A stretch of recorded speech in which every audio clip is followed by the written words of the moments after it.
નમસ્કાર મિત્રો, એનબીટીવી ગુજરાતી ચેનલમાં તમારું સ્વાગત છે। તો જોઈ લઈએ આજના દેશ અને દુનિયાના તાજા મોટા મહત્વના સમાચાર સામે આવ્યા છે। તો આ સમાચાર ધ્યાનથી સાંભળવા વિનંતી અને વિડીયોને એક લાઈક કરી દેજો મિત્રો। આજના સૌથી મોટા સમાચારની વાત કરવામાં આવે તો હવેથી મિત્રો વાહન ચાલકો સાવધાન થઈ જજો, કારણ કે જો ટોલ નહીં ચૂકવો તો થશે મોટું નુકસાન। કારણ કે મિત્રો સરકારે નવો નિયમ લાગુ કર્યો છે। જો તમે ગાડી કોઈ બીજાના નામે ટ્રાન્સફર કરવા માંગતા હશો તો તેના માટે મિત્રો જરૂરી એનઓસી એટલે કે ઓબ્જેક્શન સર્ટિફિકેટ મળશે નહીં। એટલે કે મિત્રો તમારે ટોલ ટેક્સ ઉપર ટોલ નહીં ચૂકવેલો હોય તો તમે જો વાહન વેચવા કાઢો છો તો તમારું વાહન વેચાશે નહીં અને એનઓસી પણ નીકળશે નહીં। બીજા એક સૌથી મોટા સમાચાર મળી રહ્યા છે। અરવલ્લીની બસનો જોધપુરમાં જોરદાર અકસ્માત જોવા મળ્યો। 4 લોકોના થયા મોત, 16 શ્રદ્ધાળુ ઘાયલ। ટ્રેલર સાથે અથડાતા બંનેનો કચ્ચરધાણું જોવા મળ્યું। જ્યારે મિત્રો આ લોકો રામદેવરાથી દર્શન કરીને ગુજરાત પરત ફરી રહ્યા હતા અને ત્યારે મિત્રો આ ગમખાર અકસ્માત નડ્યો અને ગુજરાતના 4 લોકોના થયા મોત। બીજા મોટા સમાચારની વાત કરવામાં આવે તો 6 કરોડની કિંમતના કોબરા સાપનું 600 ml ઝેરની 9 કરોડમાં ડીલ। જ્યારે મિત્રો અમદાવાદના સોનીએ વડોદરાના વેપારીને ઝેર વેચવા આપ્યું। 10 લાખનું દેવું ચૂકવવાના અને કરોડપતિ બનવા ઝેર વેચવા નીકળ્યા હતા આ લોકો। બીજા એક સૌથી મોટા સમાચારની વાત કરવામાં આવે તો મેળામાં ચાલતી રાઈડ અચાનક તૂટી પડતા 15 બાળકો ઇજાગ્રસ્ત જોવા મળ્યા। જ્યારે મિત્રો મધ્યપ્રદેશના જાબુઆની દુર્ઘટના આવી સામે। વડોદરામાંથી દુઃખદ ઘટના આવી સામે। ખોખરી ગામમાં વોડકમાંથી પિતા પુત્રના મૃતદેહ મળી આવ્યા। 4 દિવસથી ગુમ થયા હતા। હવેથી મિત્રો સાવધાન થઈ જજો, કારણ કે મિત્રો અનેક રાજ્યોમાં 22 થી લઈને 24 જાન્યુઆરી વચ્ચે વરસાદ હિમવર્ષાની પણ પૂરેપૂરી શક્યતા રહેલી છે અને મિત્રો હવામાનમાં મોટો ફેરફાર થવા જઈ રહ્યો છે અને જેના પગલે 10 જેટલા રાજ્યોમાં વરસાદ અને હિમવર્ષાની પણ આગાહી કરવામાં આવી છે। અને મિત્રો આવું થશે તો કારણ કે ખેડૂતોને મોટા પાયે નુકસાન થશે તેવું મિત્રો જોવા મળી રહ્યું છે। અમદાવાદના ધોળકા સરોડા રોડ ઉપર ગમખાર અકસ્માત જોવા મળ્યો। ભાજપ કાઉન્સિલરના પતિનું ઘટના સ્થળે જ મોત। ત્યારબાદ મિત્રો સમાચારની વાત કરવામાં આવે તો ભાજપ અને કોંગ્રેસ સહિતના પક્ષોએ ચૂંટણી વર્ષ 2024-2025માં કેટલો ખર્ચ કર્યો અને કયા પક્ષોની આવક વધી તેનો મિત્રો ચૂંટણી પંચે ડેટા જાહેર કર્યો છે। ભાજપે ચૂંટણી માટે મિત્રો 3300 કરોડ રૂપિયા ખર્ચી નાખ્યા અને કોંગ્રેસની વાત કરવામાં આવે તો 890 કરોડ રૂપિયા ખર્ચી નાખ્યા।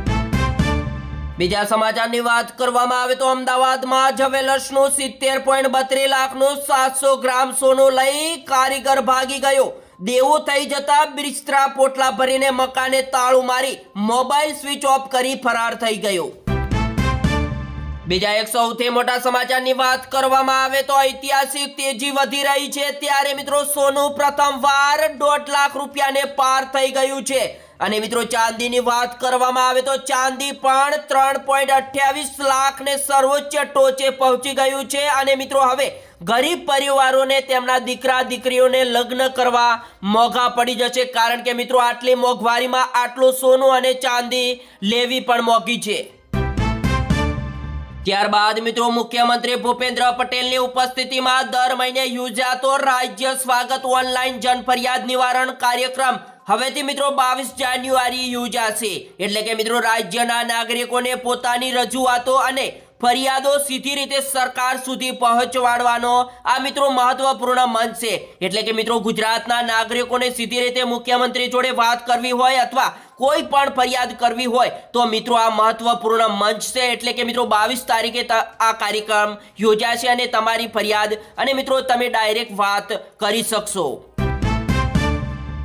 સુરતમાં તાપી નદીમાં યુવકની મોતની સલાંગ જોવા મળી। બોટમાં 2 કલાક સર્ચ ઓપરેશન કર્યા બાદ મૃતદેહ મળી આવ્યો। ત્યારે મિત્રો પરિવારે કામ ન કરતો હોવા બાબતે મિત્રો ઠપકો આપતા મિત્રો યુવકે આ પગલું ભર્યાનું હોવાની પણ શક્યતા સામે આવી છે।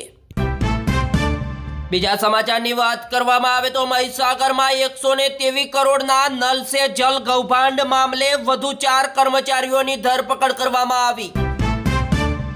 ત્યારબાદ મિત્રો વડોદરામાં 10 લાખની લૂંટમાં 2.54 કરોડ રિકવરના બનાવમાં ફોરેન કરન્સીના ટ્રેડર્સ પર પોલીસની નજર રાખવામાં આવશે, એટલે કે ક્રાઇમ બ્રાન્ચ વડોદરા શહેર એક્ટિવ જોવા મળશે।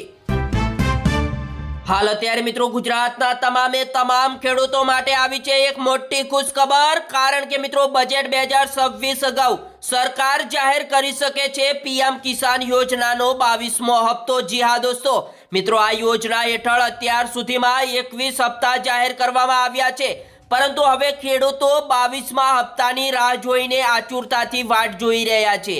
ત્યારે મિત્રો ખેડૂતોને પ્રશ્ન થયો છે કે શું પીએમ કિસાન યોજનાનો 22મો હપ્તો બજેટ 2026 પહેલા જાહેર કરી શકાશે?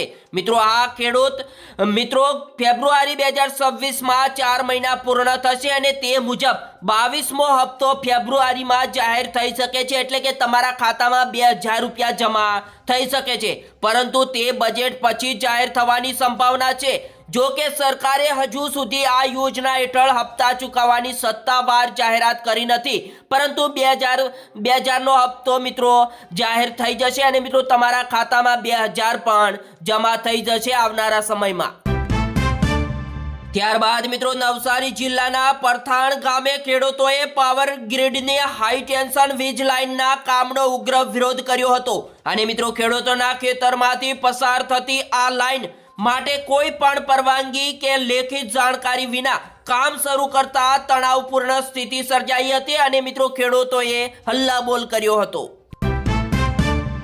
ત્યારબાદ મિત્રો રશિયામાં 13 ફૂટ ઉપર હિમવર્ષા જોવા મળી, બરફ નીચે દટાયા ઘણા બધા શહેરો અને મિત્રો ચોથા માળ સુધી મકાનો ગાયબ થઈ ગયા, 2 લોકોના થયા મોત। મિત્રો ગુજરાતના તમામ લોકો આ સમાચાર ધ્યાનથી સાંભળી લેજો, કારણ કે હવામાન વિભાગને ફરી એકવાર મોટી આગાહી આવી છે અને મિત્રો દેશમાં 3 વેસ્ટર્ન ડિસ્ટર્બન્સ સક્રિય થઈ શકે છે, જ્યારે મિત્રો ગુજરાતના વાતાવરણમાં ફરી એકવાર મોટો પલટો પણ આવી શકે છે અને મિત્રો હાલ રાજ્યોમાં બેવડી ઋતુની અસર જોવા મળી રહી છે। ત્યારે મિત્રો વહેલી સવારે ઠંડી અને બપોરના સમયે ગરમીનો અનુભવ થઈ રહ્યો છે અને આગામી દિવસોમાં ઉત્તર ગુજરાત, કચ્છ અને સૌરાષ્ટ્રના કેટલાક ભાગોમાં સામાન્યથી મિત્રો કમોસમી વરસાદ થવાની સંકેત મળી રહ્યા છે અને મિત્રો આ સંકેતથી ગુજરાતના તમામ ખેડૂતોને મિત્રો ભારે નુકસાન થવા જઈ રહ્યું છે, એટલે કે જો મિત્રો આ માવઠું પડશે તો ગુજરાતના તમામ ખેડૂતોને ભારે નુકસાન થવાની ભીતિ સવાઈ રહી છે, એટલે કે ગુજરાતના ખેડૂતો માટે ભારે એક સંકટ આવી રહ્યું છે અને મિત્રો કમોસમી વરસાદના કારણે મિત્રો ઘણું બધું ખેડૂતોને નુકસાન પહોંચી શકશે। તો મિત્રો આ સાથે જ આ સમાચાર અહીંયા સમાપ્ત કરવામાં આવે છે। મિત્રો ડેલી 6 વાગે સમાચાર જોવા માટે આપણી YouTube ચેનલ પર તમે નવા છો અને ચેનલને હજુ સુધી સબસ્ક્રાઇબ નથી કરી તો મિત્રો પ્રેમથી મિત્રો વિડીયોને એક લાઈક કરી દેજો અને સબસ્ક્રાઇબ ચેનલને કરી દેજો। જય હિન્દ, જય જય ગરી ગુજરાત, વંદે માતરમ।